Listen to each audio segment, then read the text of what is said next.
Grabar. Ahí va. Bueno, es un gusto para mí darles la bienvenida a todas y todos a lo largo de la Argentina, pero especialmente en la ciudad de Buenos Aires, a todos y todas los estudiantes de la UBA que nos acompañan hoy, a todos los profesores, profesoras y especialmente a todos los activistas que en la ciudad de Buenos Aires defienden el ambiente, el patrimonio y el buen vivir, que hemos transitado juntos durante más de 30 años, desde la Constitución de la ciudad de Buenos Aires, por lo menos hasta ahora, el hacer realidad la participación ciudadana. Por eso es muy importante para mí que estén todos hoy aquí y que sean tantos los amigos que nos acompañen, amigas, amigues, amigas, porque quisimos dar testimonio durante estos años de una militancia y del activismo social en relación a estos temas y también de su enfrentamiento con los poderes constituidos, violando la Constitución Nacional y la de la Ciudad de Buenos Aires, cosa que seguimos padeciendo todos los días. Para eso quise invitar a algunos juristas muy prestigiosos que nos honran con la pluma, la palabra y también con sus obras y sus actos. Nos acompañan en la tarde de hoy Gonzalo Soso, que es profesor en la Universidad Nacional del Litoral y ha sido profesor mío también en la especialización de Derecho Ambiental, y he tenido el honor de que sea uno de mis jurados y ha sido de alguna manera el que hizo el primer dictamen de la tesis doctoral, así que bueno, voy a pedirle a Gonzalo que sea el primero que hable. Después nos van a acompañar Andrés Napoli, que todos aquí ya lo conocen, porque también es un compañero activista en los temas ambientales, con quien compartimos muchas penurias, como la cuenca Matanza del Riachuelo en la causa Mendoza, de la cual ambos compartimos estar en el cuerpo colegiado, entre otras. Y Andrés fue uno de los informantes claves que yo entrevisté en esta tesis. También le he pedido, y nos honra con su presencia, a la doctora Leila Devia, que ella es la responsable, la titular del Centro de Derecho Ambiental, flamantemente creado el año pasado, pre-pandemia, pero bueno, ahora actuando en pandemia. Y Leila también fue profesora mía en la especialización de Derecho Ambiental que dirige el doctor Lorenzetti. Y por supuesto, un gran gusto, un honor, honorísimo que nuestra gran Aida Kemelmacher, maestra de todos nosotros, de muchos de nosotros, nos honre desde Mendoza también con su presencia. Ella también estuvo en el posgrado, pero bueno, ella ha sido nuestra maestra en muchas áreas y derechos, no solo en derecho ambiental, sino también en derecho civil en general, para mí que tengo la doble pertenencia al derecho público y al derecho privado. Así que bueno, sin más prolegómenos, le voy a pedir a Gonzalo que inicie esta sesión. Gracias, Gonzalo. Muchas gracias por la presentación, María José. Buenas tardes a todas y a todos. Es un placer estar aquí junto con los otros compañeros y compañeras del panel, Andrés, Leila y Aida, de la cual todos somos un poco alumnos. Eh, Voy a conversar un ratito, voy a presentar brevemente bajo el título La disputa por los bienes comunes, lo que para mí es el corazón de la tesis de María José sobre el derecho al ambiente en la ciudad de Buenos Aires. Yo creo que lo que hizo María José es, como dijo recién, compilar y analizar muy agudamente desde la perspectiva constitucional todas las luchas por los bienes comunes en la Ciudad Autónoma de Buenos Aires en los últimos 30 años. Es un trabajo realmente impresionante. Porque creo que no conozco yo exactamente lo que ha sido la realidad de la conflictividad urbana en la ciudad autónoma, pero por la cantidad de casos que ha trabajado María José en su tesis, no creo que haya dejado nada afuera. Es impresionante la cantidad de conflictos que analiza, y me parece que es un aporte muy significativo. ¿Por qué es muy significativo? Porque hoy existe una disputa global por lo que podría ser el futuro de los bienes, en particular por el futuro de los bienes comunes, pero al mismo tiempo que es una disputa global que se da en todo el mundo de diferentes maneras, pero con patrones comunes, es muy territorial. O sea, es muy territorial y esto, bueno, María José lo conoce bien y las organizaciones que han trabajado en estos temas en la Ciudad Autónoma también lo conocen muy bien. Es fuertemente territorial la pelea por los bienes comunes, al mismo tiempo que es una disputa global. Voy a hacer una reseña breve de cuál es esa disputa que existe por los bienes comunes y cómo se inserta lo que ha hecho María José en su tesis en esa disputa más global. Aunque la idea de hegemonía por el dominio del campo, ¿no? Que es una idea de raíz marxista, tiene hoy sus críticos y ha caído por ahí también en desuso, para mí sigue plenamente vigente. Este tema de los bienes comunes lo muestra con toda claridad. Hay dos tendencias opuestas que se disputan la hegemonía del campo. Una tendencia que es claramente a la privatización de los bienes comunes y que diseña una serie de estrategias en dirección a privatizar los bienes comunes. Y otra estrategia donde se inscribe claramente el trabajo de María José, de las organizaciones que ella misma citaba, que es la tendencia por tratar de transformar los bienes en bienes comunes, ¿no? Que es un término que en el mundo anglosajón ya tienes un verbo, que en el mundo anglosajón ya tiene un término, una palabra que lo designa, que es commoning, ¿no? Que es la acción o el acto de transformar los bienes en comunes, ¿no? Y es lo que hacen las organizaciones, pelear porque los bienes se transformen en bienes comunes, frente a una tendencia que es la de tratar de privatizar el disfrute de los bienes. Voy a describir brevemente las dos tendencias, pese a que creo que son, acá hay muchos expertos territoriales y las deben conocer muy bien.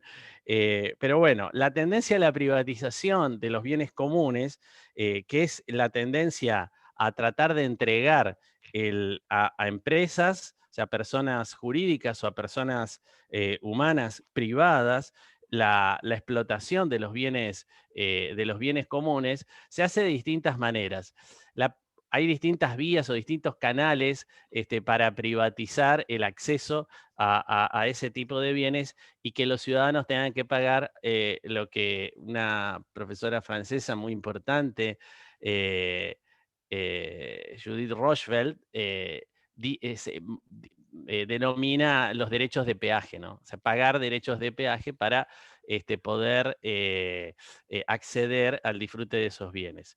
La primera estrategia es desafectar los bienes del dominio público, o sea, el proceso de desafectación de los bienes del dominio público para después vender esos bienes del dominio público y que sean adquiridos por empresas inmobiliarias, brokers inmobiliarios, personas humanas, bueno, que esos bienes que eran de titularidad del Estado pasen a manos privadas.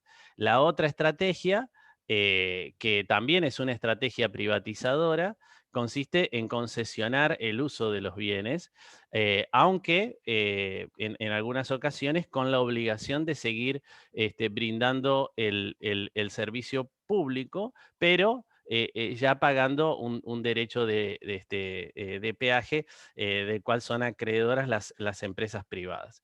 Es decir, que hay una tendencia que opera sobre los bienes públicos en distintas geografías y que lo que ha hecho es, en definitiva, privar a la ciudadanía de una cantidad de bienes que el Estado ponía a su disposición para el uso, para el goce y para el disfrute de la ciudadanía.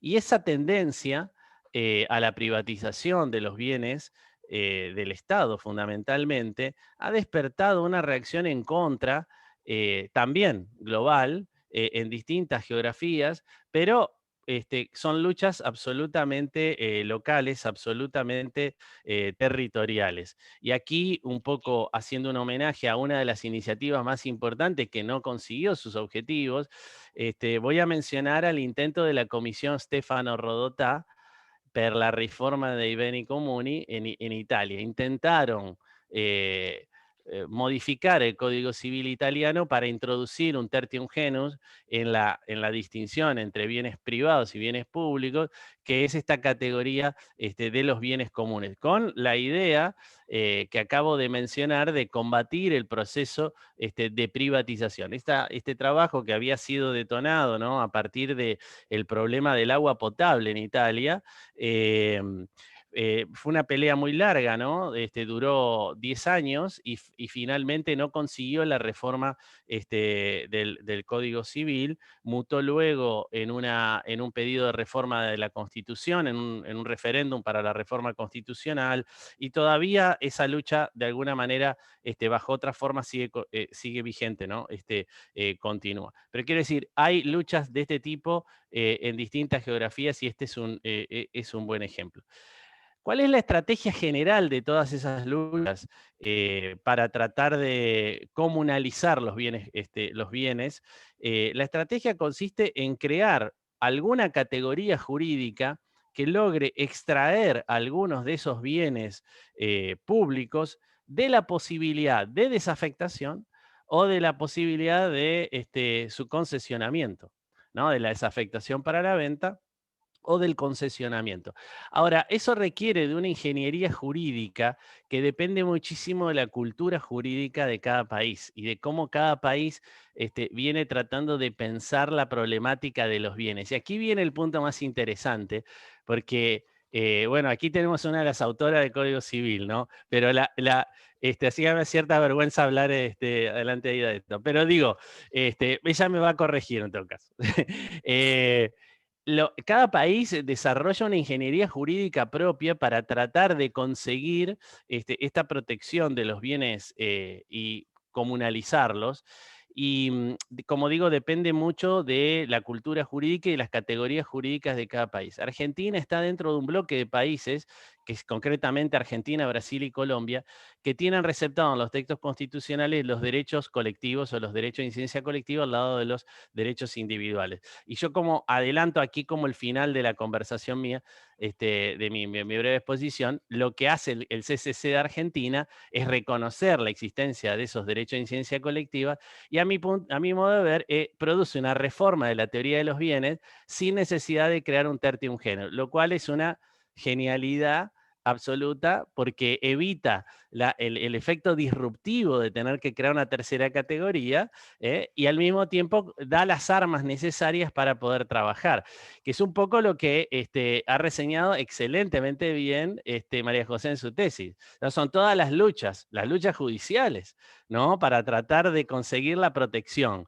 Y que son de base constitucional en la Argentina. Pero voy a brevemente mostrar 3 o 4 de las estrategias que se siguen para comunalizar los bienes comunes antes de volver sobre la Argentina. La primera estrategia es establecer, sin cambiar la condición de los bienes, ¿no?, de propiedad privada y sobre todo de dominio del Estado, es establecer que esos bienes no pueden ser privatizados y que su explotación debe ser hecha siempre por el Estado. Esto lo hizo Uruguay. Por el problema del agua potable, reformando su constitución en el 2004, es el artículo 47, ¿no?, que en el punto tercero claramente dice que el servicio de saneamiento y de agua potable, ese tipo de servicios lo tiene que hacer siempre el Estado, y que ese servicio, en definitiva, no lo pueden prestar los privados, ¿no? Y esto lo dicen muchísimos códigos de aguas de las provincias argentinas, que también más o menos toman esa misma estrategia, es decir, establecer directamente una cláusula que impide la privatización del bien. Otra estrategia para lograr comunalizar los bienes es prohibir la desafectación del bien, ¿no? ¿Qué es lo que hace, por ejemplo, el reciente Código de Puerto Rico?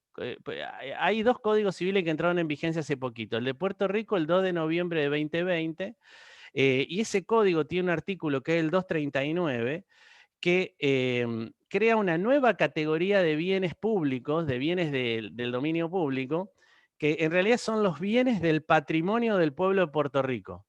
O sea, al lado de las categorías que conocemos de bienes del dominio del Estado, le crea esta categoría que es una especie de trust, ¿no? De patrimonio de afectación, donde van a parar los bienes de valores ecológicos, artísticos y culturales, básicamente, y que son los bienes del patrimonio del pueblo de Puerto Rico, que básicamente no pueden ser desafectados, como sí pueden ser desafectados todos los otros bienes del dominio público, pero esta categoría de bienes del dominio público no se pueden desafectar.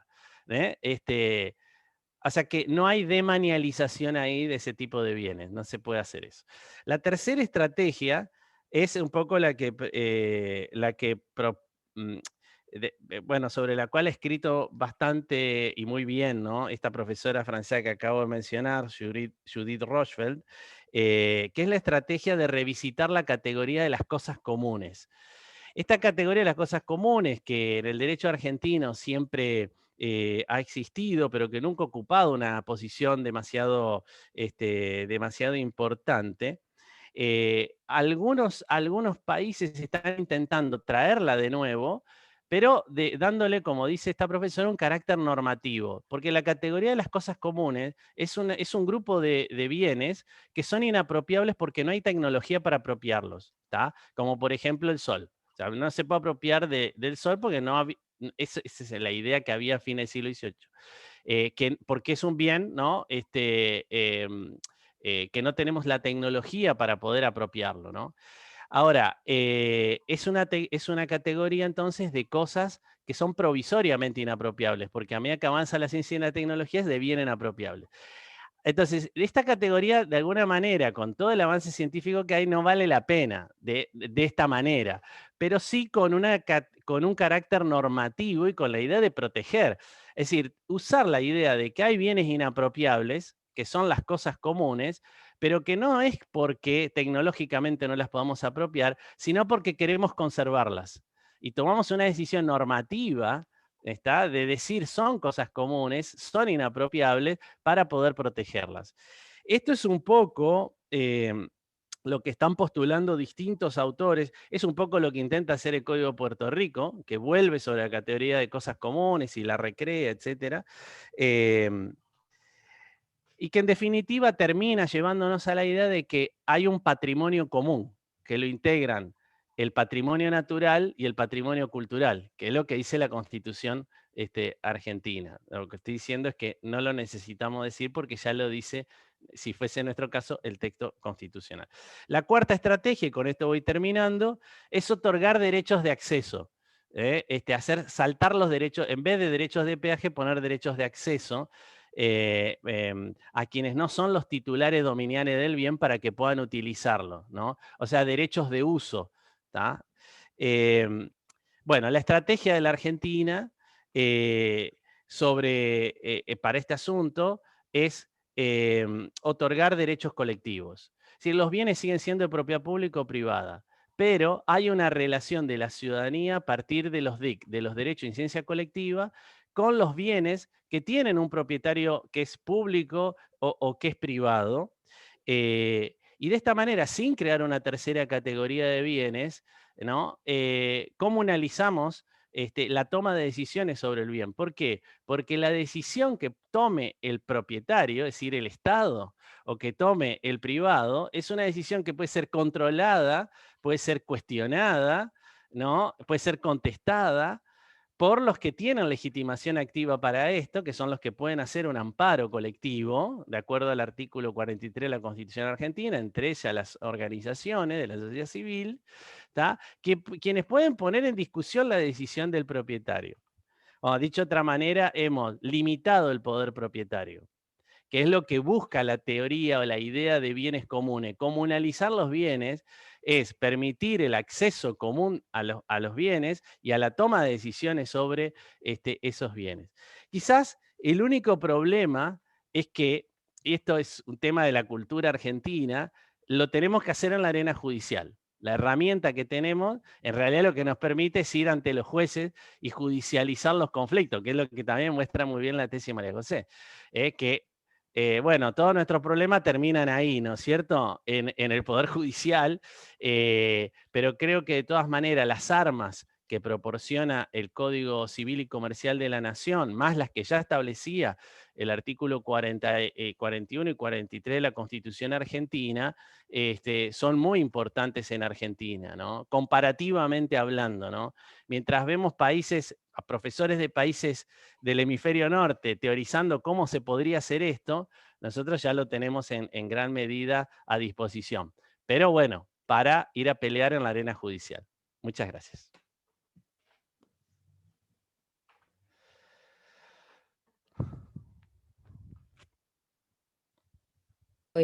Ahí está. Bueno, muchísimas gracias, Gonzalo. Es siempre un gusto porque él, a partir de lo escrito, dio una clase de desarrollo propio, así que es un estudioso, preparó más de lo necesario, siempre regalándonos alguna nueva clasificación. Le quiero dar la palabra a Andrés Napoli, que como dije, abogado de la Fundación Ambiente y Recursos Naturales y por supuesto un compañero activista, ha sido uno de los líderes y referentes en la incidencia colectiva para la elaboración del Tratado del Acuerdo de Escazú, y bueno, nos representa en muchas instancias internacionales en este sentido, y también es nuestro compañero y colega del cuerpo colegiado en la causa Mendoza, que padecemos desde el 2008 en común. Bueno, Andrés. Bueno, muchas gracias María José por esta invitación, por este honor de sentarme al menos en una pantalla al lado de Gonzalo, de Leila y de, por supuesto, la doctora Ida Macher, y quien siempre estamos aprendiendo. Y también desde ya y de entrada felicitarte por tu trabajo. Tu trabajo yo creo que te refleja personalmente, te refleja realmente en tu historia también. Creo que al final voy a decir algo de eso, pero me parece que es un trabajo que es un gran aporte. Yo siempre he pasado en estos días a algunos chicos de los movimientos jóvenes y realmente ya han comenzado a leerlo y a encontrarse con, qué sé yo, 30 años de historia ambiental de la ciudad de Buenos Aires, del área metropolitana, que van a ser muy útiles para todos ellos para poder transitar y para nosotros, por supuesto. Yo me voy a quedar hoy, tenía pensado hablar de algunas cosas en general, pero leyendo la tesis me gustaron algunas cosas. Y creo que voy a hablar de eso, ¿no? Esa es una tesis que une la teoría con la realidad, el estudio con la militancia, y que tiene, por supuesto, este punto de partida que los que estamos hoy en este espacio vamos a compartir, ¿no?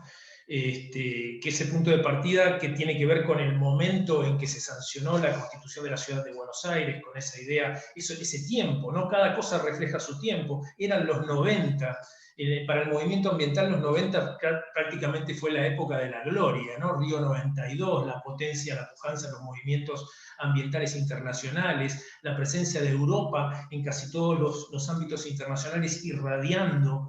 Y todo eso tuvo mucho que ver con el momento de la constitución, con la estatuyente de la Ciudad de Buenos Aires, y por supuesto con la reforma constitucional del 94.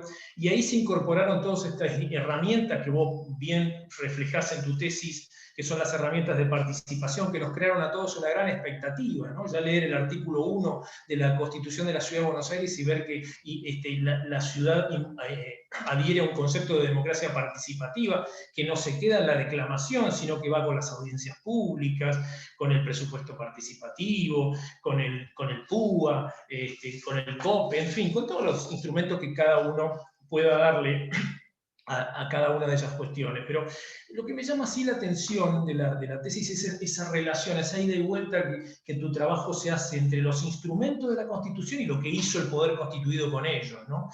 Vulnerando ese escudo de protección que vos, invocando a Gargarella, planteás. Pero te voy a hablar un poquito de eso, porque eso refleja las luchas de todos los que están acá, sin lugar a dudas. Sin esas discordancias, sin esas, yo diría, disrupciones, no hubieran sido viables estas luchas, porque en definitiva lo que estábamos planteando es hacer realidad y verdad la Constitución, ¿no?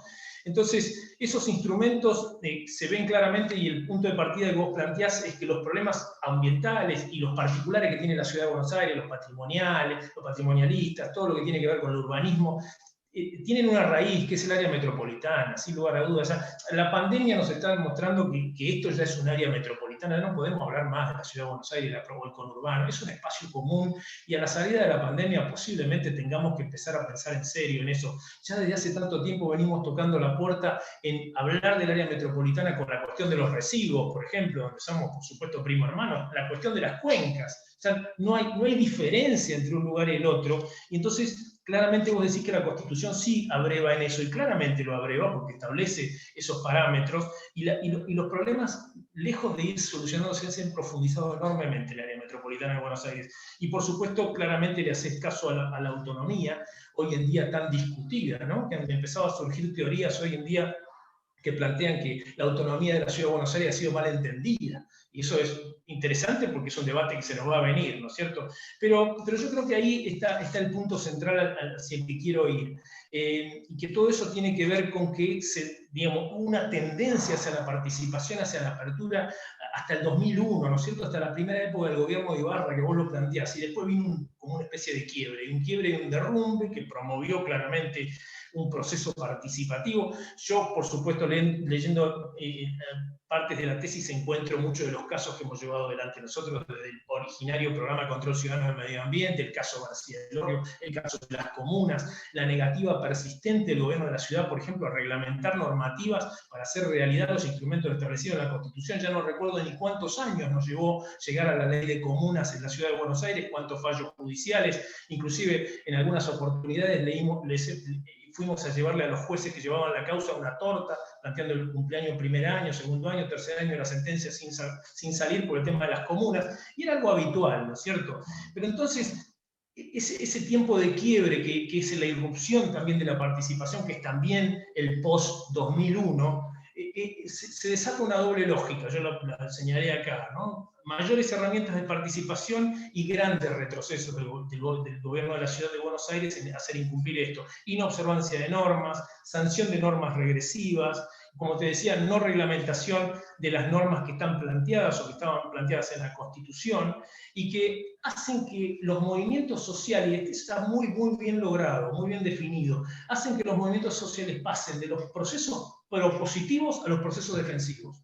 Hay que defenderse de la catarata de cuestiones que vienen a arrasar con los derechos, a impedir, digamos, la cuestión de la participación. Ahí se ve claramente la cuestión de los espacios verdes, la pelea por el plan urbano ambiental, la venta de tierras, las contradicciones que hay entre las normas que sancionan la legislatura y la gestión de gobierno. Por ejemplo, la legislatura sanciona emergencia de villas o necesidad de urbanización y al mismo tiempo no le da un peso para que esto siga adelante, o se ocupa de un solo sector de la ciudad y el otro lo olvida totalmente. Y eso es un poco lo que de alguna manera vivimos nosotros en nuestra experiencia con el famoso convenio marco por las viviendas de la cuenca Matanza-Riachuelo, que a 13 años del fallo, la urbanización, digamos, la relocalización de las villas están cumplidas tan solo en un 22%. Habían pasado 13 años para cumplir ese mandato.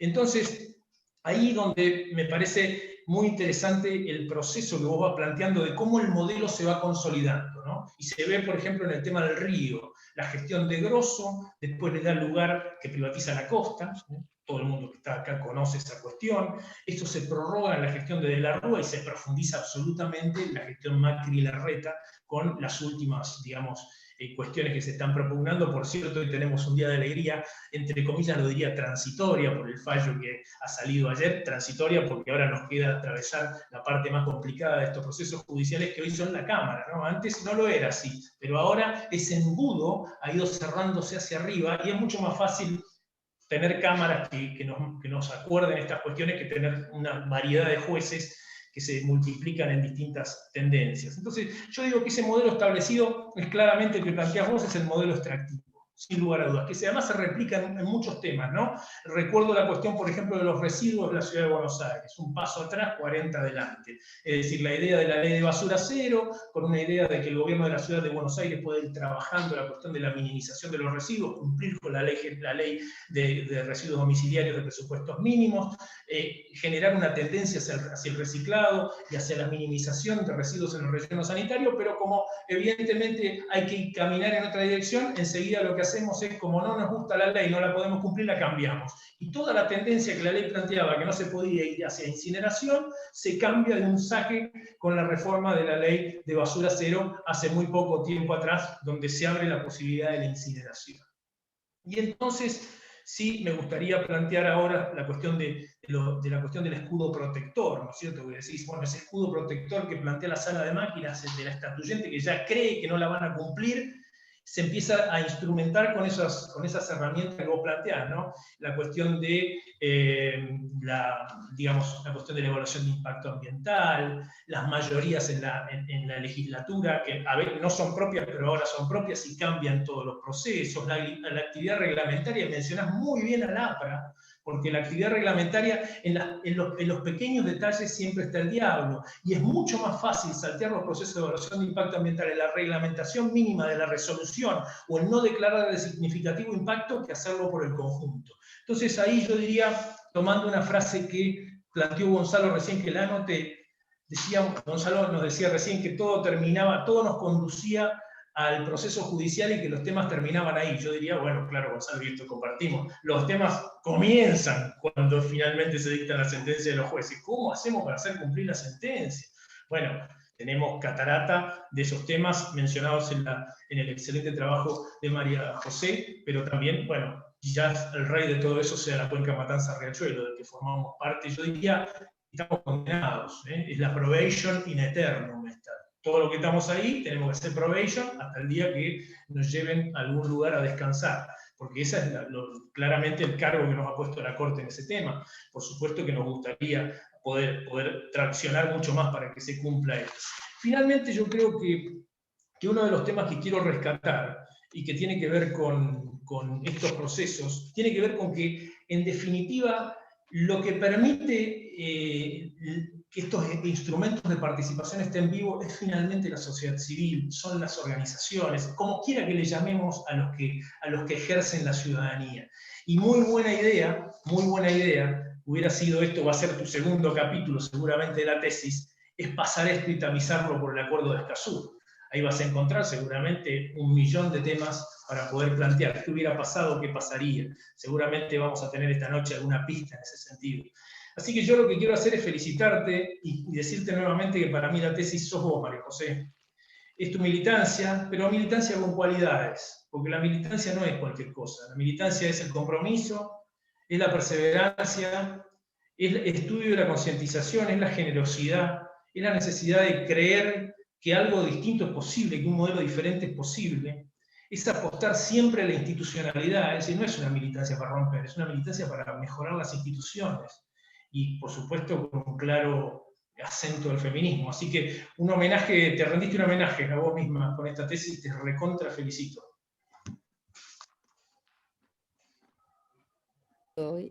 Muchísimas gracias, Andrés, por tus palabras y bueno, es recíproca la generosidad y a veces somos los que nos reconfortamos los unos a los otros en las desesperaciones de las situaciones por las que transitamos, ¿no? Y bueno, vos sos uno de los teléfonos que llamo en casos de emergencia. Le quiero dar entonces la palabra para seguir con las intervenciones a Leila Devia, que es, por supuesto, doctora, profesora titular de Derecho Ambiental en la Universidad de Buenos Aires y es también profesora en nuestro posgrado que dirige el doctor Lorenzetti, y ahora es la responsable titular del Centro de Derecho Ambiental de la Facultad de Derecho de la UBA. Así que, Leila, bueno, tu palabra en esta reunión es la de la facultad, la de la Universidad de Buenos Aires, después de haber escuchado a los compañeros de las otras instancias. Muchas gracias.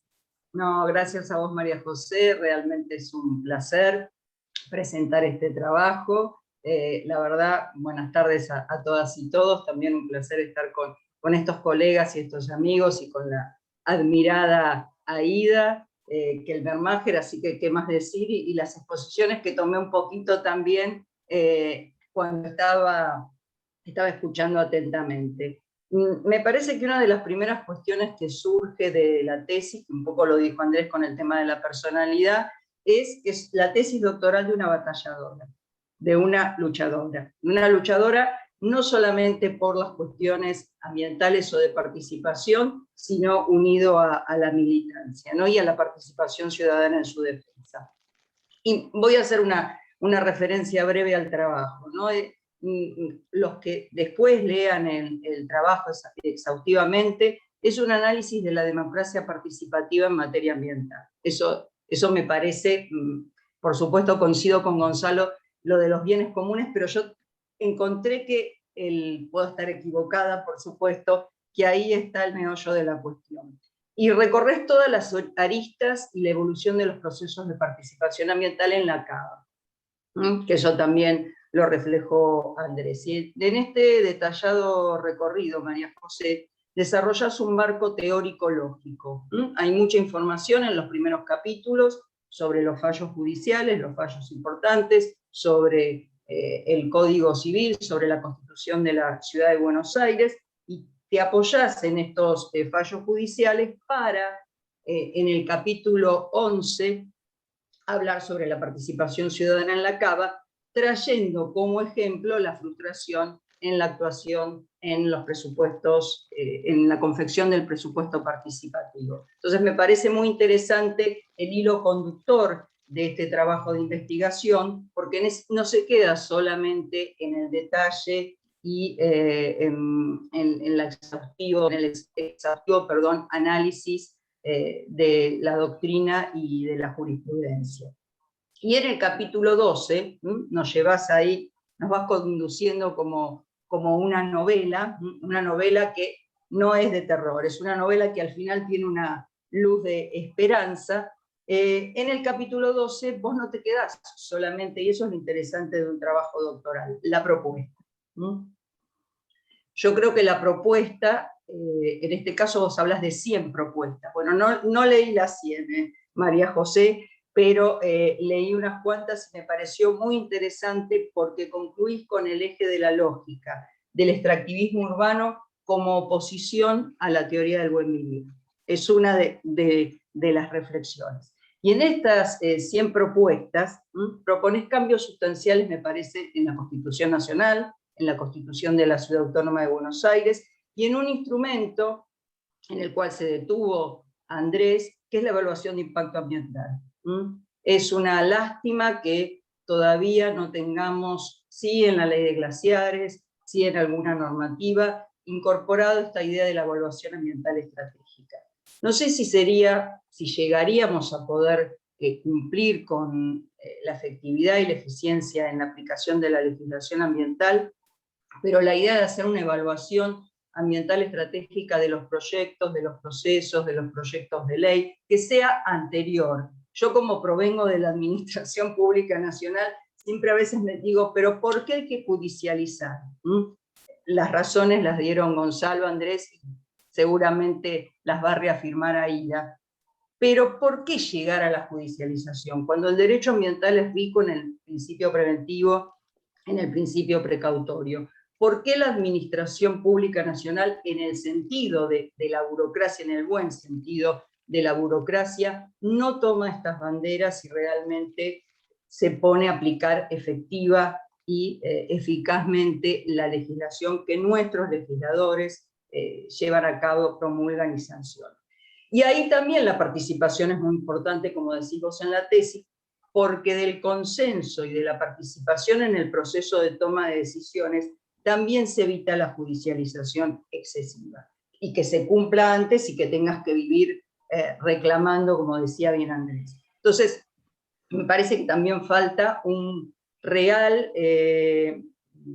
internalización de lo que es el proceso de toma de decisiones, que se refleja en la letra de las leyes de evaluación de impacto ambiental y en el concepto, pero que no se internaliza a la hora de que el operador jurídico en la administración pública, nacional, provincial, de la Ciudad Autónoma de Buenos Aires, llama y convoca a ese proceso de participación, en el cual se evitaría, por supuesto se cumpliría como debe ser la legislación, en este caso la ambiental, pero me parece que se evitaría también llegar siempre al proceso de judicialización, y cuando se llegara, es un caso que se resolvería por este tema del proceso de toma de decisiones y la participación. Y un concepto novedoso, que a mí me resultó muy novedoso, que hablas del control de ambientalidad, haciendo un paralelo con el control de la constitucionalidad. Me pareció realmente interesante, además de establecer la reforma del Plan Urbano Ambiental, la sanción, la deuda de la sanción del Código Ambiental de la Ciudad de Buenos Aires.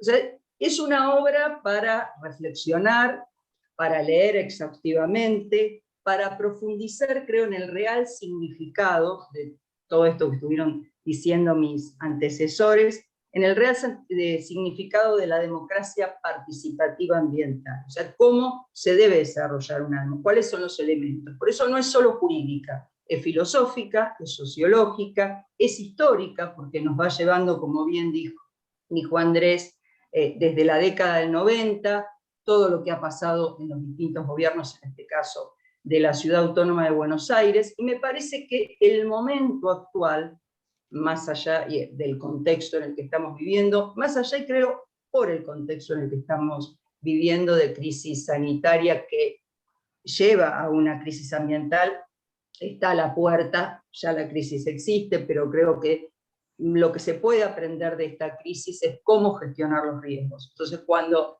la crisis ambiental ya esté en la agenda de todas y todos, saber gestionarla con la experiencia buena y mala de cómo se gestionó la crisis sanitaria. Por eso, nada más que felicitarte y felicidades por este logro, que no va a ser el único, por supuesto, vienen muchos más, como la publicación y seguir investigando en estos temas y en la lucha. Así que a leer todos profundamente esta hermosa obra. Gracias, María José.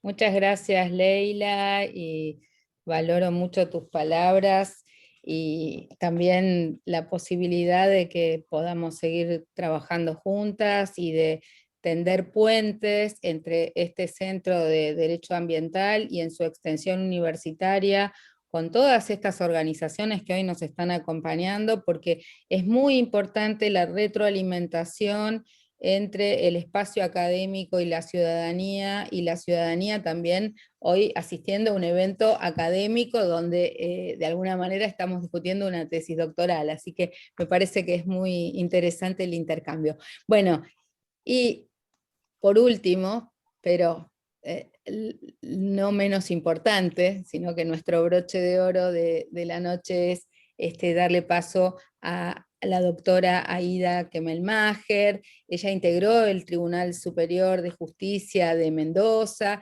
es una de las autoras del proyecto de Código Civil y Comercial, y también, bueno, por supuesto que ha trabajado muchísimos temas de niñez, de familia, profesora en múltiples facultades de Derecho del mundo, pero que hoy nos honra con su presencia para hablar hoy específicamente de temas ambientales. Así que muchas gracias, Aida, y tenés la palabra.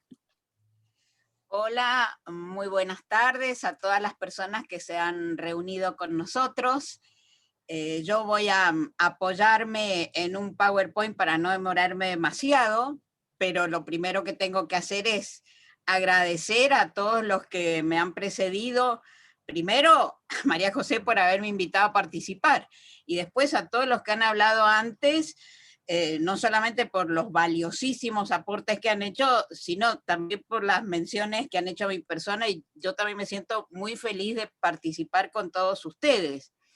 Y especialmente también me quiero referir a estas magníficas reflexiones que ha hecho Gonzalo, específicamente sobre el Código Civil y Comercial, porque con Gonzalo participamos de unas reuniones que hicimos con profesores italianos, y que Gonzalo precisamente las organizó en Santa Fe, donde se habló de estos bienes comunes.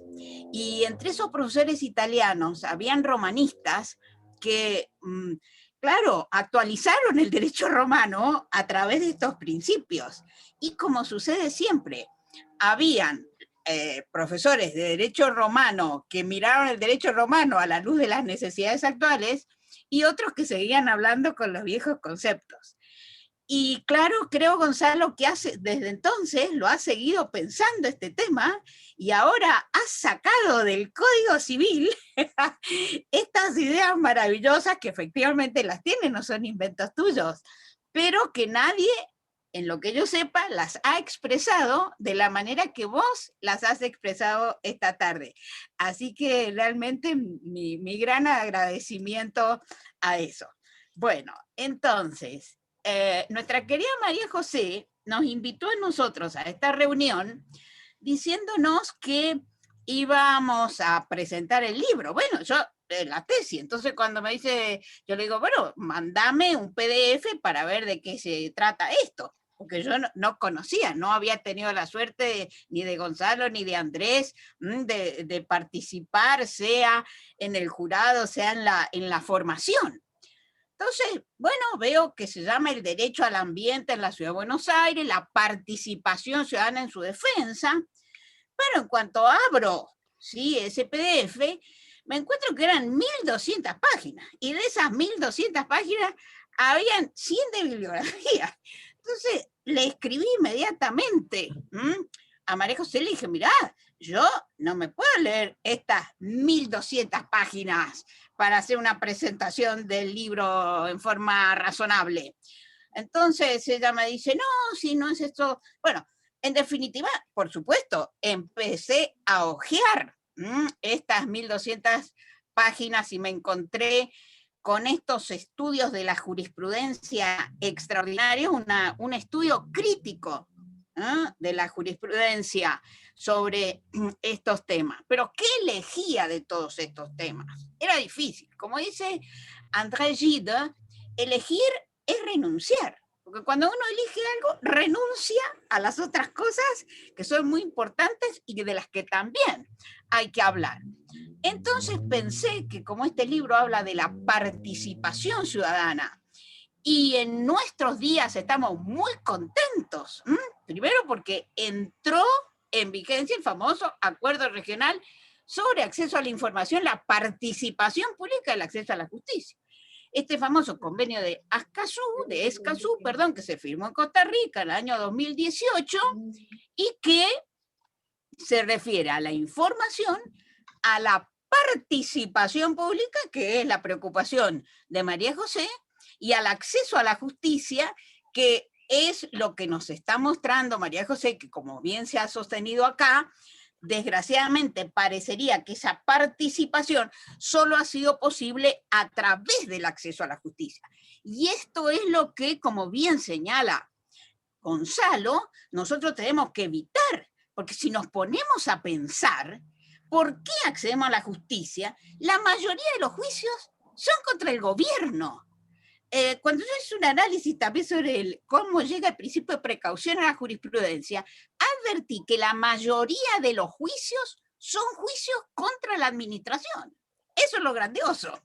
Entonces, esto es lo que tenemos que evitar. ¿Cómo lo evitamos? Que la administración cumpla. Y si la administración cumple, no vamos a necesitar ir a la justicia, ¿sí?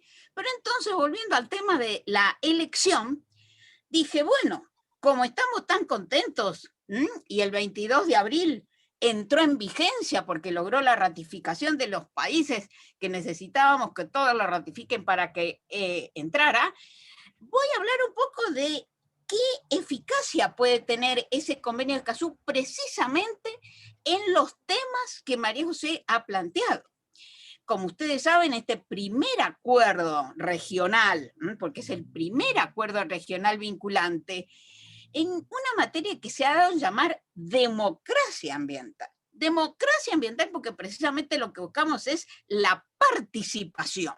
¿Sí? Desde el año 2018 se abrió la firma, el 22 de enero de este año se lograron, como dije recién, las ratificaciones necesarias y empezó a regir el 22 de abril para todos los países que lo han ratificado. Y nosotros sí que lo ratificamos, y lo ratificamos en octubre del 2020.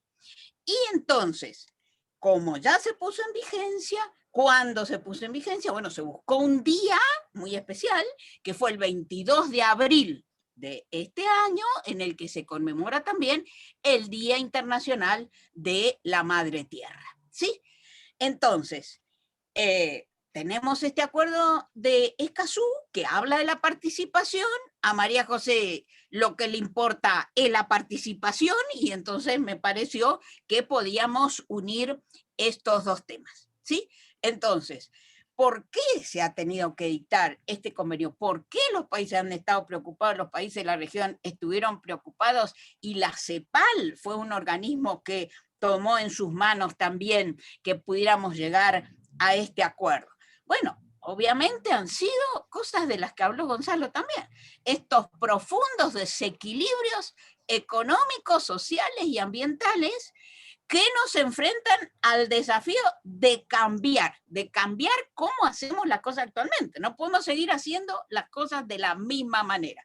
Tenemos que llegar a sociedades más pacíficas, menos desiguales, más solidarias, más inclusivas, todo aquello a lo que se dedica el derecho ambiental, en realidad, porque el derecho ambiental favorece a todo esto. Entonces, ¿de dónde surge lo que nos convoca, que es el principio este de participación y de acceso a la justicia? Por supuesto que la fuente, digamos, originaria y más directa es este principio 10 de la Declaración de Río sobre Medio Ambiente del año 1992. Ese artículo ya hablaba de que el mejor modo de tratar las cuestiones ambientales es con la participación de los ciudadanos interesados, tanto a nivel nacional, ¿no es cierto?, como internacional. Y a nivel nacional, ese principio 10 de la Declaración de Río habla de el derecho que tiene toda persona de acceso adecuado a la información, de la oportunidad de participar en los procesos de decisión, y a ese efecto, entonces, los estados se comprometieron ya en el año 1992, en la Convención de Río, a proporcionar que acceso efectivo a los procedimientos judiciales, sí, como decíamos recién, pero también a los administrativos. También es en la administración donde debiéramos terminar, como dijimos recién, de arreglar las cosas para no acceder, no tener que acceder a los procesos judiciales. Y también esa Declaración de Río habla de la obligación de garantizar, son obligaciones de resultado, si ustedes quieren, porque hablan de asegurar, de garantizar, etcétera, todas palabras fuertes del indicativo. No vamos a hacer todo lo posible, sino que acá los estados se están comprometiendo con palabras que no son neutrales, son palabras muy fuertes respecto de las obligaciones. Todo esto, ¿para qué? Para la sostenibilidad ambiental y esta unión, este puente entre el derecho ambiental y obviamente los derechos humanos, porque los derechos de acceso en asuntos ambientales, se dice ahí también en la Declaración de Río, se constituyen en un elemento central de la relación entre los derechos humanos y el derecho al medio ambiente. Por lo tanto, como bien dice la CEPAL en todos estos trabajos que dieron origen finalmente al Convenio de Escazú, la buena gobernanza no solo reside en el gobierno, sino también en el papel que asume el público, las empresas privadas, los medios de comunicación, las organizaciones civiles, los inversionistas, ojo, ¿en qué estoy invirtiendo? ¿En qué obra estoy invirtiendo? Los investigadores, nosotros, a ver, comprometámonos con lo que estamos haciendo. Y todos aquellos que influyen en la vida política, económica y social de un país. De allí, entonces, los vínculos estrechos entre la buena gobernanza, la democracia, la sostenibilidad ambiental y la erradicación de la pobreza. ¿Cuál es el punto de partida?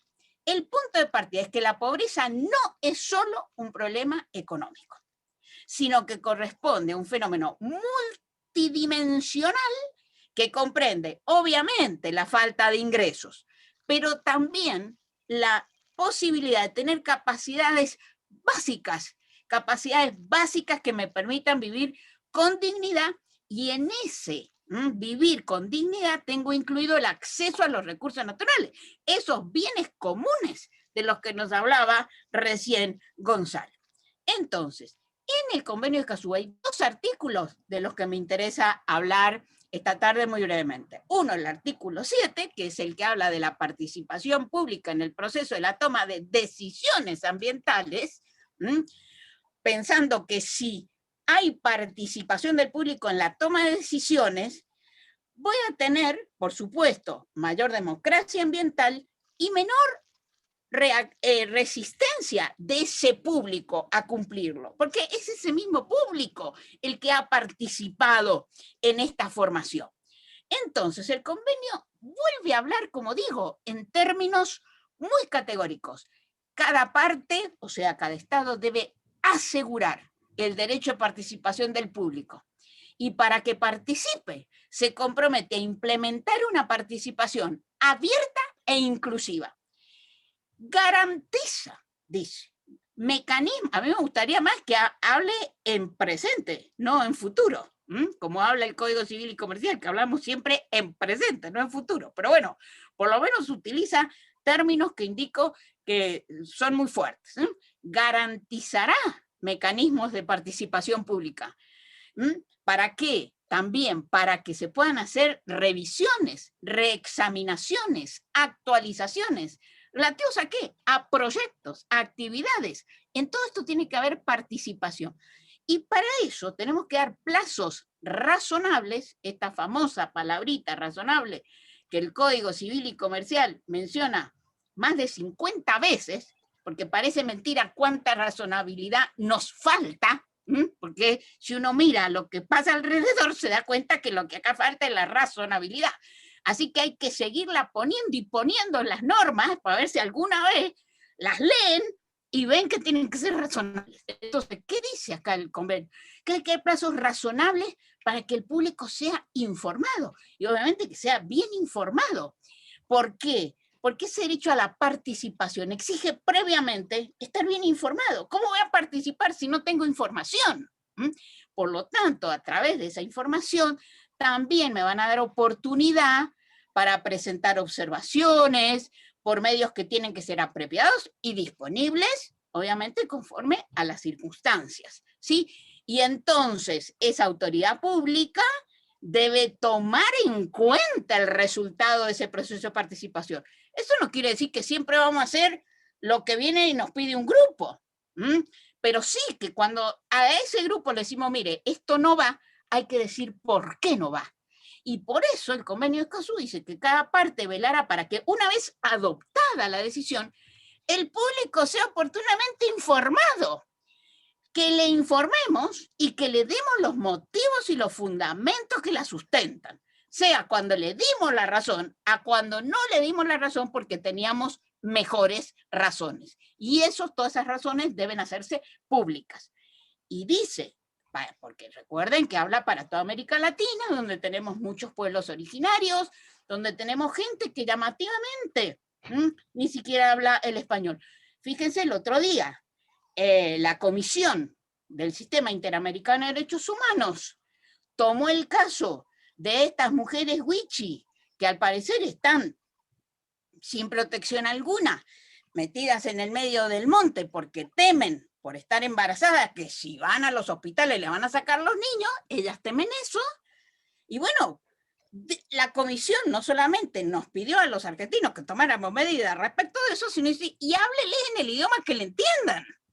Bueno, acá pasa lo mismo. Acá tenemos que hablarle a la gente en el idioma que nos entienda. ¿Y por qué? Porque el convenio tiene en cuenta otra cosa muy importante que viene de los derechos humanos, que es advertir que hay personas que están en situación de vulnerabilidad. Esta palabra vulnerabilidad, que no existía en el derecho civil decimonónico, es una palabra que nos viene de los derechos humanos. Y entonces tenemos que entender que hay personas y que hay grupos que se encuentran en especial situación de vulnerabilidad. Y esas personas a las que también debemos informar y escuchar. Y también, por eso, a esa gente le tenemos que hablar en un lenguaje que sea comprensible, un lenguaje que no sea técnico, un lenguaje que pueda llegar a esa gente. Hemos aplicado hasta aquí, en la República Argentina, el convenio de Escazú en cuanto a la participación. Bueno, miren, este año tuvimos una decisión muy reciente, del 8 de abril del 2021, de la Corte de la Nación, en este caso que viene de Neuquén, en el que la comunidad mapuche demandó a la provincia de Neuquén porque había creado un municipio, el municipio de Villa Pegüeña. Este municipio de Villa Pegüeña, que está sobre terrenos que han pertenecido a las comunidades mapuche, pero claro, se creó hace 10 años. Hace 10 años que funciona como municipio, pero nunca lo citaron. Toda esa información y esa participación, fíjense, es muy importante, la creación de un municipio. Si estamos hablando de urbanismo, si estamos hablando de ciudades, crear un municipio es algo muy importante. Y no se la citó. Entonces, la Corte, cuando ha tomado este caso, ¿de qué se ha dado cuenta? El incumplimiento. Efectivamente, no se las habían citado. Pero ¿eso qué va a significar? ¿Que vamos a declarar nulo todo lo que pasó y vamos a destruir ese municipio? Entonces, acá la Corte tiene que actuar con gran realismo, como lo exige el derecho ambiental. Actuar con realismo. Y dice la Corte, la declaración de invalidez de la creación de ese municipio, es cierto, en incumplimiento de lo que teníamos que hacer con las comunidades, pero ¿qué podría generar? Graves y complejas consecuencias institucionales, porque tendríamos que declarar nulo todo lo que ha pasado durante 10 años. Por lo tanto, la Corte admite y declara la validez de todos los actos que se celebraron y de los que van a seguir realizando hasta tanto se empiece a cumplir esta sentencia que es de condena ¿a qué? A que en un plazo razonable, en forma conjunta con las comunidades indígenas, establezca una mesa de diálogo de esta comunidad mapuche para que se implemente la consulta que oportunamente fuera omitida y se diseñen mecanismos permanentes de comunicación y consulta. O sea, acá vemos que el convenio de Escazú no habla tonteras, no es una cosa que esté en el aire. Tenemos a la Corte que está diciendo, mire, acá estas personas ustedes las tenían que convocar, no las han convocado, vamos a empezar a arreglar, pero obviamente lo tienen que hacer con gran realismo y sentido práctico. Les decía que me interesaba a partir del artículo 7, también el artículo 8, porque en realidad la tesis de María José es de participación en el acceso a la justicia. Bien lo señaló Gonzalo, que en realidad es una tesis que está armada fundamentalmente sobre la jurisprudencia, sobre la riquísima jurisprudencia que existe en esto. Entonces, ¿qué es lo que dice el convenio de Escazú sobre esto? Vuelvo otra vez a la palabra garantizar. Garantizará el acceso a la justicia para los asuntos ambientales. Asegura en el marco de su legislación nacional acceso a instancias judiciales y administrativas y a impugnar y a recurrir. Que cualquier decisión, acción o omisión relacionada con el acceso a la información, porque el convenio de Escazú habla en primer lugar de la información, la participación en las decisiones y después el acceso a la justicia. Entonces, no me dieron acceso a la información, no me dieron acceso a la participación pública, tengo que tener un recurso. Lo tuvimos en la Argentina y claro que lo tuvimos. Miren lo que pasó con los mapuches y en la decisión que nos acaban de dictar hace unos días en la Corte. Entonces, o cualquier otra decisión que afecte o pueda afectar de manera adversa al medio ambiente o contravenir estas disposiciones que nos regulan. Y para garantizar ese derecho de acceso a la justicia, con gran realismo también, ¿qué es lo que hace el Convenio de Escazú? Dice, cada país tiene que contar con ¿qué? 1, órganos estatales competentes con acceso a conocimiento especializado en materia ambiental. No cualquiera puede estar resolviendo un caso ambiental. Así como cuando tenemos problemas de género, le decimos, mire, usted juez tiene que tener visión de género. Y acá lo que le vamos a decir, mire, tiene que tener visión de los problemas ambientales. Tiene que entender esto que nos habló Gonzalo de los bienes comunes. No puede ser un juez que no entienda estas cosas. Y los procedimientos tienen que ser efectivos. O sea, no podemos seguir 13 años con la sentencia del caso Mendoza que no se termina de cumplir. Oportunos, públicos, transparentes, imparciales, sin costos prohibitivos, No puede ser que una asociación por algún problema formal, etcétera, perdió y ahora tiene unos honorarios que no puede pagar y que para poder pagar esos honorarios tiene que disolver la asociación porque no tiene bienes. Legitimación activa amplia. No podemos andar con todo este chicanerío de la legitimación. La posibilidad de disponer medidas cautelares y provisionales. Aquí María José nos muestra muchísimas sentencias que en realidad son decisiones que han rechazado medidas cautelares provisionales. Rechazos de medidas cautelares. Nos muestra muchísimas de esas decisiones. También con criterios antiguos, obsoletos del derecho procesal. No son los criterios del derecho ambiental. Y después, entonces dice que también necesitamos medidas para facilitar la producción de la prueba. Y habla distinguiendo muy bien. Una cosa es la inversión de la carga probatoria y otra es la carga dinámica de la prueba. Muchas veces cuando critican a mi querido amigo Jorge Peirano, cuando dice, pero es que invierte la carga probatoria. No. Una cosa es las cargas probatorias dinámicas, que es pruebe el que se encuentra en mejor situación para probar, colabore con la justicia, actúe de buena fe. Otra cosa es la inversión de la carga probatoria. A veces, en el derecho ambiental vamos a necesitar llegar hasta la inversión de la carga probatoria. Pero no siempre. Pero sí este principio de las cargas probatorias dinámicas que hace a la buena fe en el proceso. Mecanismos de ejecución y de cumplimiento oportunos. Mecanismos de reparación, según corresponda. Y luego dice entonces que para facilitar ese acceso a la justicia del público, cada parte, o sea, cada Estado, ¿qué obligación tiene? Tiene obligación de establecer medidas para reducir o eliminar barreras al ejercicio del derecho a acceso a la justicia. Medios de divulgación, porque a veces las asociaciones de consumidores ambientales cumplen grandes funciones, pero hay gente que todavía no sabe a dónde tiene que ir. No sabe a dónde tiene que ir. Hay gente que todavía va a la policía. Le parece que en la policía no va a encontrar esta solución. Y la policía no nos soluciona este problema, pero el derecho penal no nos soluciona tampoco estos problemas. Como no nos soluciona los problemas del derecho de familia, ni nos soluciona los problemas de los derechos del consumidor. Entonces, divulgar, sistematizar y difundir las decisiones judiciales. María José, has cumplido exactamente este mandato de Escazú. Con esta obra lo que estás haciendo es sistematizar y difundir las decisiones judiciales administrativas. Si el gobierno no cumple, pues vos has cumplido con esta tesis doctoral. Y el uso de la interpretación, traducción a los idiomas, etcétera. Y para hacer efectivo ese derecho a acceso a la justicia necesitamos mecanismos de apoyo, necesitamos asistencia técnica y jurídica gratuita, todo esto que están haciendo verdaderamente las asociaciones. Y finalmente, algo muy importante también, el Convenio de Escazú admite las vías alternativas de resolución de conflictos, porque dice que promoverá mecanismos alternativos de solución de controversias en asuntos ambientales, como la mediación, la conciliación.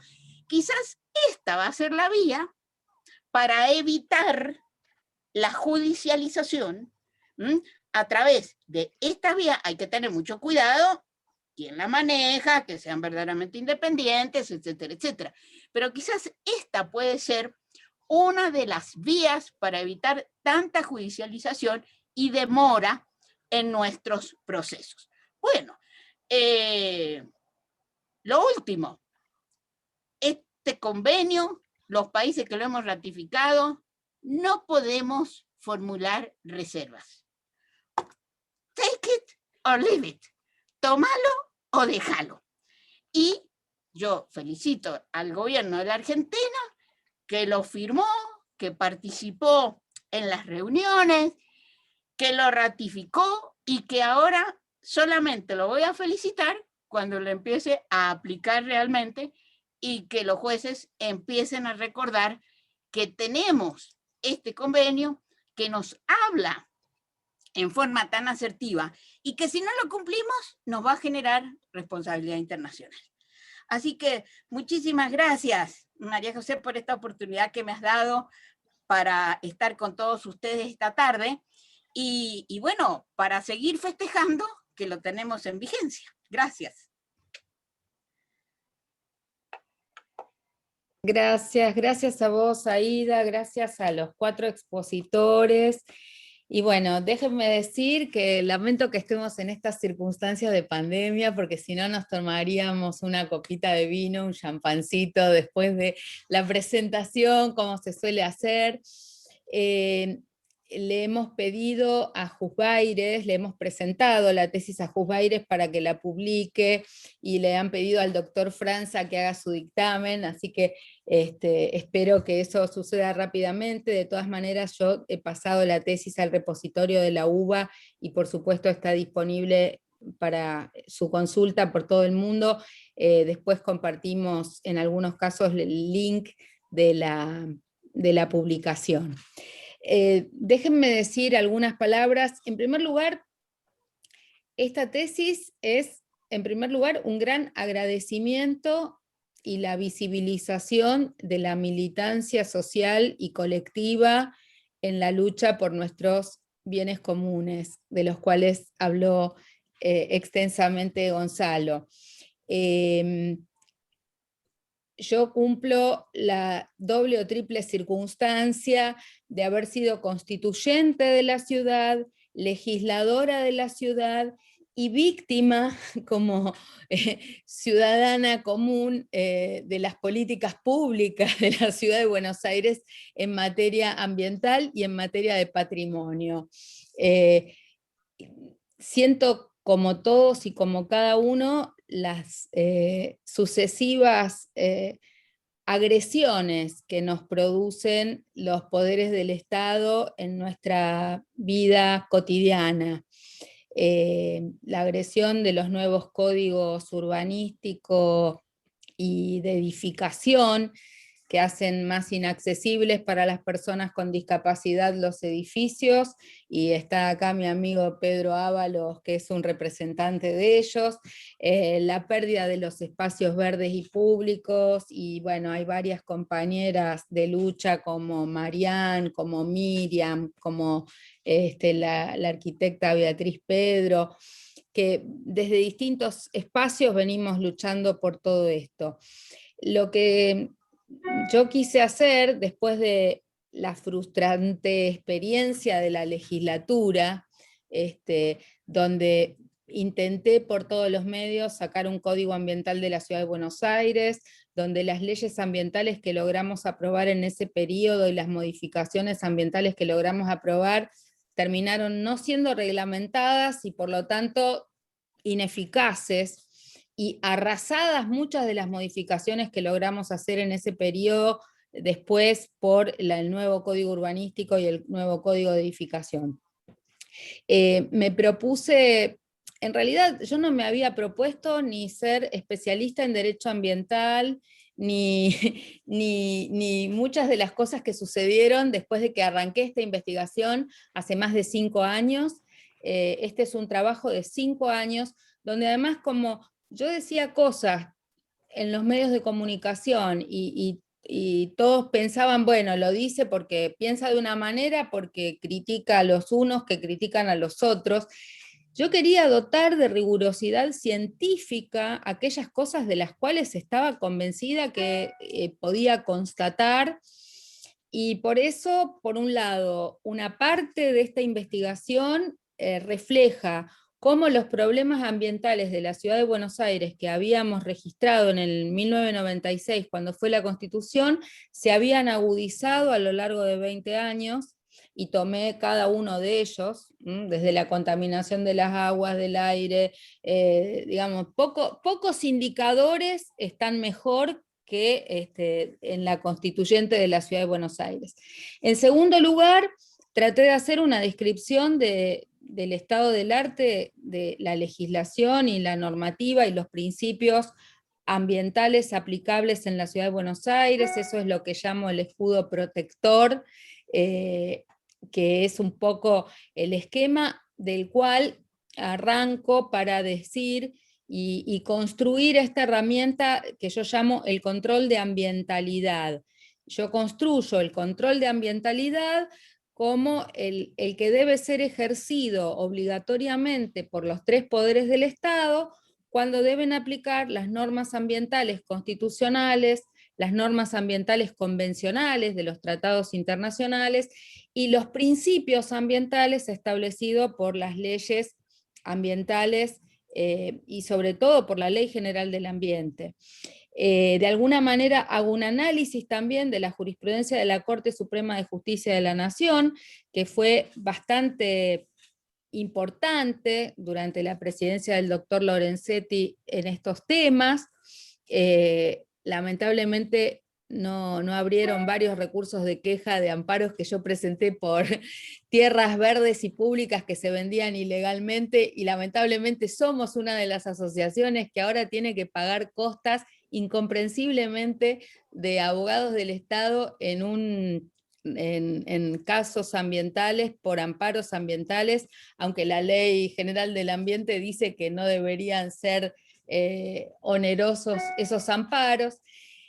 O sea que no es que la herramienta teórica la íbamos construyendo a medida que seguíamos recibiendo los flagelos de los incumplimientos de las leyes y de los principios ambientales.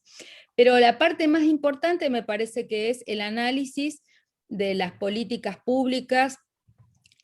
Analizamos todo lo que ocurrió en los poderes ejecutivos desde de la Rúa hasta la fecha. Hacemos un análisis de los discursos de los jefes de gobierno y lo contrastamos con las realidades de sus políticas, de todos ellos. Creo que el análisis más crítico es el de la legislatura de la ciudad, con la cual yo soy implacable porque develo muchas de las formas de violación de los principios ambientales y de las violaciones constitucionales que la propia legislatura genera con sus procedimientos, de los cuales, bueno, este último fallo por la inconstitucionalidad de la venta de Costa Salguero es solo un ejemplo, pero digo, en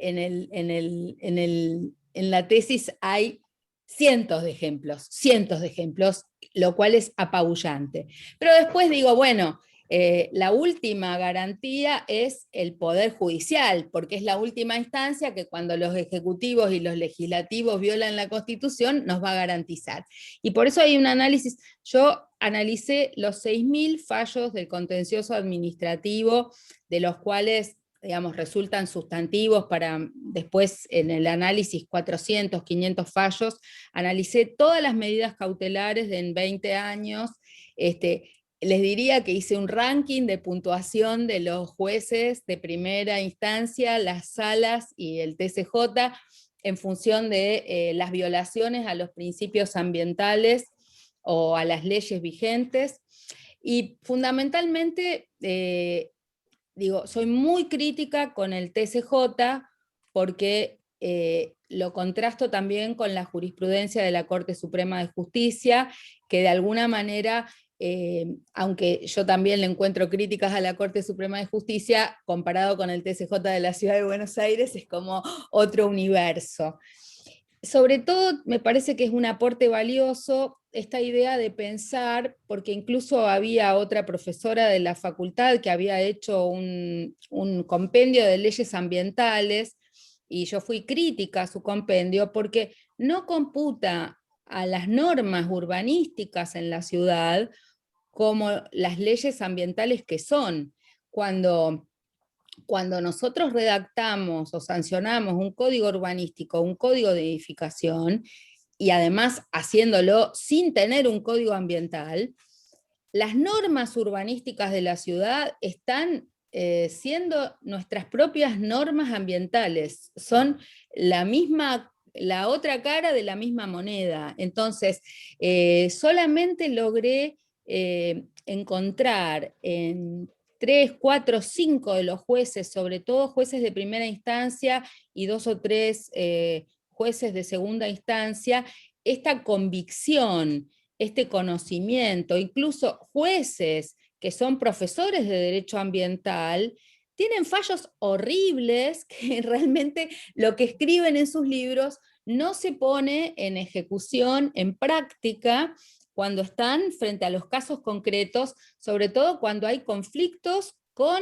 el extractivismo urbano. Entonces, yo adopto esta categoría del extractivismo urbano, que es una categoría, digamos, que no inventé yo y que tiene ya un tratamiento, pero lo que yo confronto es que los 3 poderes del Estado terminan siendo cómplices del extractivismo urbano, que por supuesto en el Poder Judicial hay quiebres en relación a esta lógica, pero que no son la lógica hegemónica en el Poder Judicial, lo mismo en el Legislativo. Éramos unos pocos, éramos un puñado de legisladores los que quebrábamos esta lógica, pero la explico muy bien y con lujo de detalles en su funcionamiento.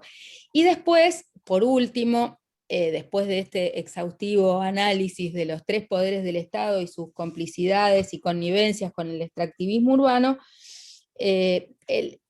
la hondanada de aire fresco es el análisis de la historia de las organizaciones no gubernamentales que trabajaron,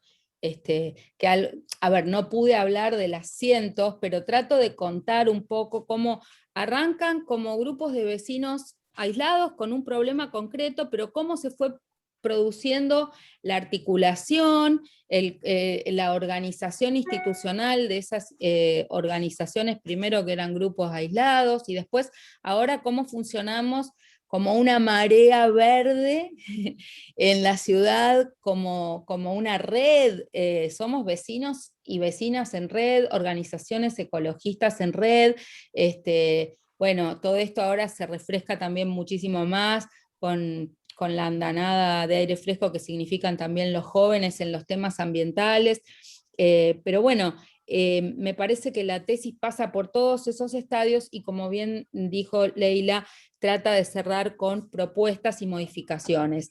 Por supuesto, yo creo que estamos en este momento inmersos en el debate de la actualización del Plan Urbano Ambiental de la ciudad. La verdad que hay muchísimos déficits en el procedimiento y los vecinos participativos lo estamos planteando día a día en cada reunión. No se puede seguir adelante sin un código ambiental, no puede haber esta dinámica de seguir ignorando la constitución de la ciudad. La ciudad tiene una ley de impacto ambiental que es mala, que tiene falencias. Ya tenemos consagrado la evaluación de impacto estratégica, pero no la reglamentaron, entonces, si no está reglamentada no existe. Y creo que hay muchísimas cosas que se podrían mejorar para hacer las audiencias vinculantes, la elaboración participativa de normas, ahí están citadas una serie de modificaciones, incluso, bueno, también me dedico a ver detalles, ¿no? Yo describo, además de los grandes espacios de decisión, me meto en los vericuetos menores de la administración pública para desentrañar lo que yo llamo, por ejemplo, el triángulo de las Bermudas en las violaciones de la administración pública de la Ciudad de Buenos Aires, y ahí, por supuesto, APRA y sus reglamentaciones y sus resoluciones fuera de norma, permanentemente excepcionando cuestiones. De Jure, esto para mis amigos arquitectos, nunca creí que como abogada me iba a terminar convirtiendo en una experta en detalles urbanísticos, así que estoy acá entre Manuel Ludueña, Beatriz, Pedro, etcétera, no puedo incursionar, pero la verdad es que cualquier vecino o vecina participativa que tuvo que defender en una causa se terminó convirtiendo en una especie de arquitecto urbanista a la fuerza y abogado ambientalista a la fuerza, porque todos hemos ido aprendiendo leyendo la letra chica y viendo además estas arbitrarias resoluciones que aparte un día eran una y otro día eran otra. Esto pasó durante la vigencia del Código de Planeamiento Urbano anterior, pero ahora la DEJUR, que es la Dirección General de Interpretación Urbanística de la Ciudad de Buenos Aires, no deja tampoco de... cambió el código, pero todo sigue funcionando más o menos parecido. Entonces, cuando hablaba de este triángulo de las Bermudas, describo algunas... anécdotas, pero anécdotas documentadas y circunstancias que después tienen un correlato en los juicios. Pero APRA, distintas reglamentaciones de APRA, de JUR, y después no quiero dejar de mencionar a AUSA, que es nuestra empresa, la empresa que se encarga de las autopistas, pero que tiene el manejo de una de las cajas negras que funcionan por fuera de la legislatura de la ciudad. Entonces también hace obras que no tienen un correlato con lo que el sistema de representación plantea, ¿no? Están en un universo paralelo en el manejo de los fondos de la ciudad.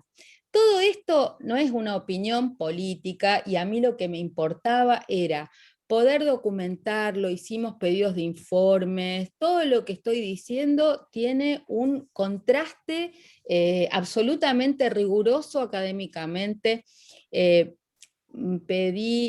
Tuve un director de tesis que está en las antípodas de mi pensamiento político, el doctor Julio César Rivera, a quien no quiero dejar de mencionar y agradecerle, porque quise tener un director de tesis que me pusiera todas las posibles piedras y obstáculos cuestionando lo que yo decía para poder llegar a fundamentar mis propias hipótesis, ¿no?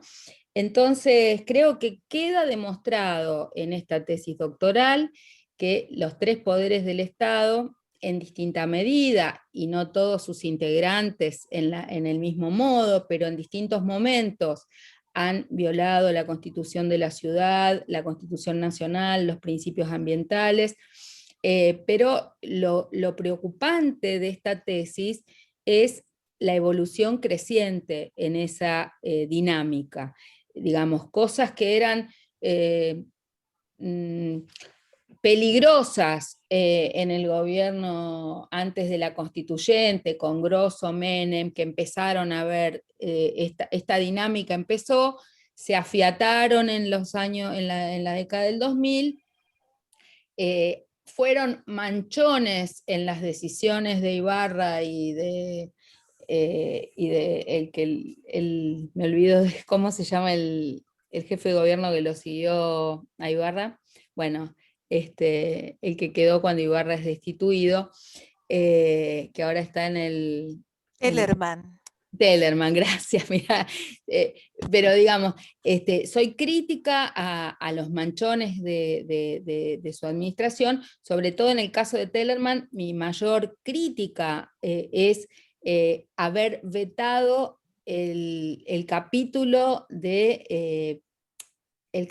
que reglamenta que legisla sobre los procesos colectivos en la ciudad, porque ese veto que lo hace Agustín Esbar como procurador, tiene consecuencias nefastas a nuestros días, porque los jueces muchas veces no asumen estos amparos que nosotros presentamos como amparos colectivos. Pero bueno, lo que digo es, lo que ha sido terrible fueron las crecientes violaciones en los gobiernos de Macri, y Larreta mucho peor que Macri, documentado científicamente, porque se volvió en una progresión geométrica las violaciones constitucionales por parte del Ejecutivo y de su Legislativo, y sobre todo su Legislativo cuando ha empezado a tener mayoría.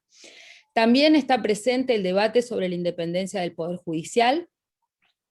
No hay una racionalidad total en decir, dime con qué juez te cae tu causa y te diré qué sentencia tienes. No hay una matemática total en eso, pero hay una tendencia a que los jueces en general van acomodando sus fallos a la lógica que van marcando los ejecutivos. También ahí mi agradecimiento a muchas de las investigaciones de Gargarella, porque ese hiperpresidencialismo que él describe en el plano nacional se repite en la ciudad de Buenos Aires en todos los mandatos. Y también hago un análisis importante de la tensión entre la democracia representativa y la democracia participativa, ¿no? Cómo cada vez más los poderes constituidos se van alejando en muchas de sus decisiones en relación a las demandas, a las necesidades y a las opiniones de la ciudadanía. Creo que los casos más flagrantes los estamos viendo cuando llegamos a tener una audiencia pública de más de 7.000 inscriptos, 4.000 participantes efectivos, que hablan en contra de la venta o del cambio de zonificación de Costa Salguero, y el Ejecutivo y el Legislativo deciden seguir adelante. Digo, este es un ejemplo, lo cito porque es el más evidente de los últimos tiempos, pero en el libro hay infinidad de ejemplos a lo largo del tiempo, del espacio, de todas las comunas de la ciudad de Buenos Aires, la violación a la descentralización, digamos, todos los temas que para nosotros, vecinos y vecinas que venimos luchando en estos temas, de los colectivos del cual yo me siento parte. Yo fui alguien que logró ser legisladora o fue legisladora, porque el sistema no se dio cuenta antes de cómo pensaba, y de alguna manera el sistema se encarga de eyectar a todos los que piensan como el común de las personas, cuando ven que de alguna manera están generando ruido a la lógica de funcionamiento hegemónica. Esto no es un problema de una persona, esto no es un problema, es algo sistémico, y como tal tenemos que buscar las soluciones.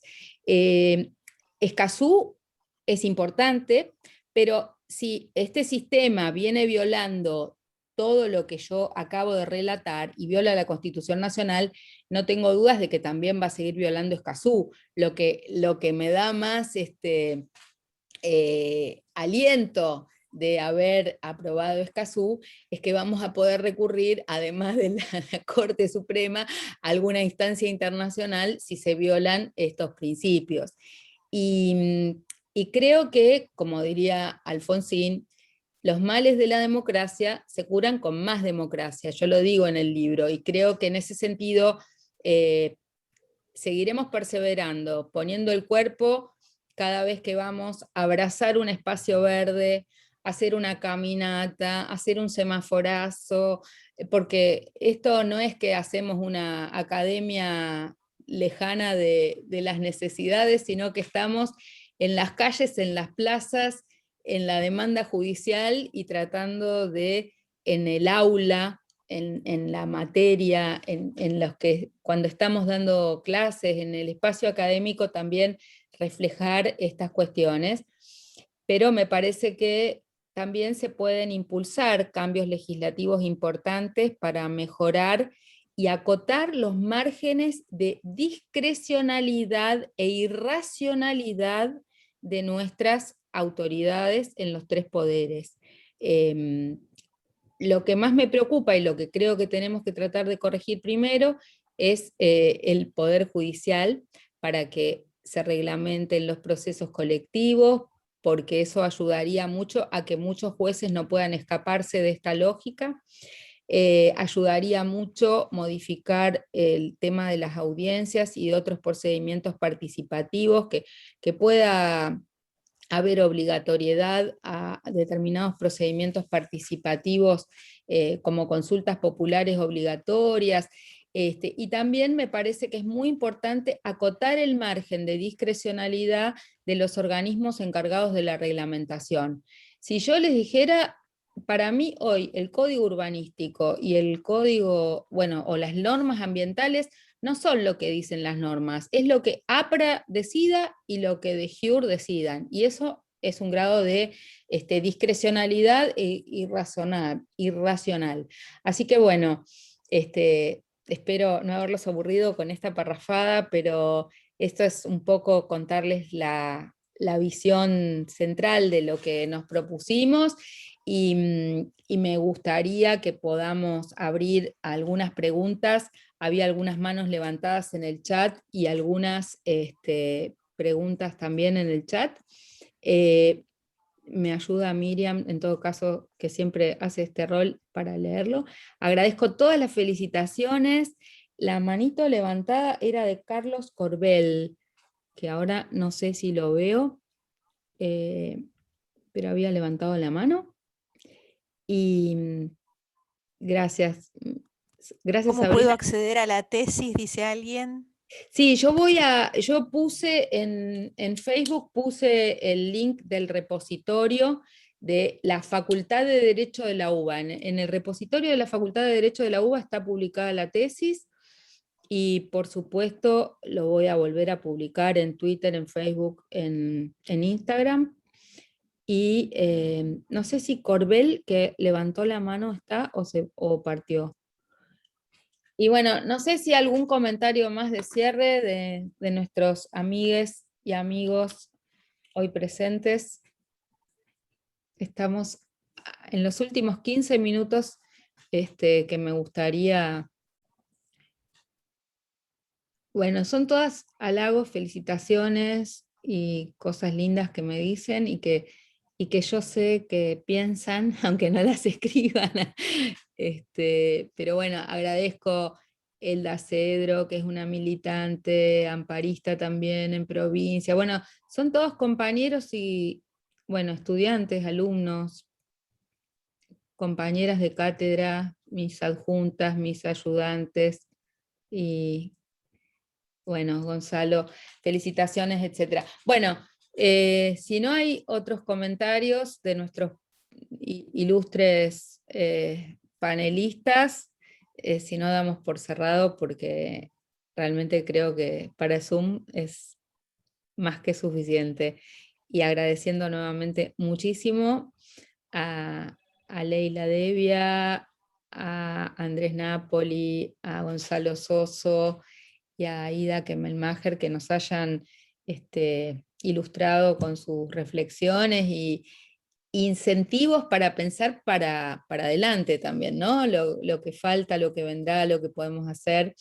Espero que no haya sido muy aburrido para los que no son abogados, pero el derecho es cosa de todos. Y no sé si hay preguntas porque no veo bien. Ahí, no, son todas felicitaciones. Bueno, gente, cerramos aquí y muchísimas, muchísimas gracias.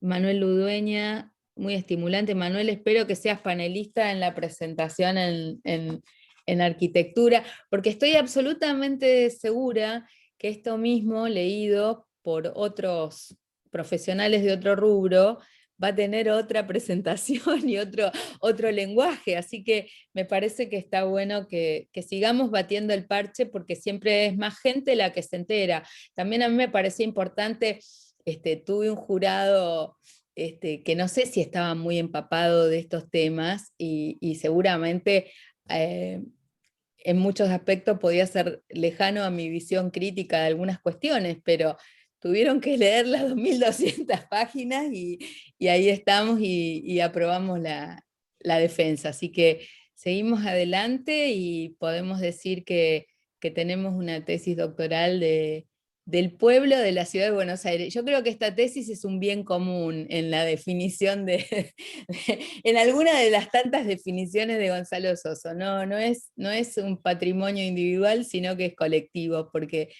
más allá de la pluma y de que escribí un año sin salir de casa. El último año no salí de mi casa, no tomé vacaciones ni salí de casa en el año de escribir esta tesis, si no era imposible. Pero salvo esa parte, creo que está escrito con las militancias colectivas de todos nosotros. Así que muchas gracias a todos, me pone muy feliz haberlo compartido con ustedes y bueno, hasta la próxima. Gracias, muchas gracias. Gracias. Chao María, a disfrutar. Chau, chau. Gracias, Leila. Chao Andrés, chao Gonzalo, chao Chau a Aida. todos. Cuídense muchos. Gracias. Muchas gracias. Sí, bueno, muchas especiales gracias a Beatriz y a Miriam que me ayudaron con el co-hosting y veremos qué resulta de esto, ¿no? Yo tengo que acá... Yo lo escuché atentamente porque tenía súper interés en efectivamente hacer una cosa en la arquitectura va a requerir otro